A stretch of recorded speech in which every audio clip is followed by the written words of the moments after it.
मैं कभी चुप रहकर नहीं पछताया, जब भी पछताया बोल कर पछताया। पैसा बदतरीन आका है मगर बेहतरीन गुलाम है। बेहतरीन इंसान वो है जो मसाइल हल करता है और बदतरीन वो है जो मसाइल पैदा करता है। उसने क्या पाया जिसने खुदा को खो दिया, और उसने क्या खोया जिसने खुदा को पा लिया। खुश होना है तो तारीफ सुनिए, और अगर बेहतरीन होना है तो तनकीद सुनिए।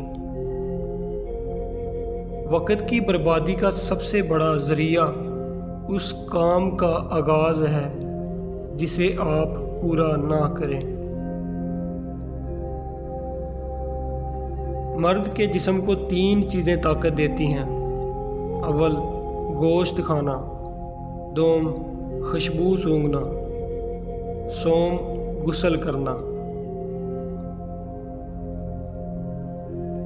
हमारी वीडियोस को लाइक करें और चैनल को अभी सब्सक्राइब कर लें। इससे हमारी हौसला अफजाई होगी और हम आपके लिए ज़िंदगी बदल देने वाला कंटेंट लाएंगे। जज़ाकल्लाहु खैरा।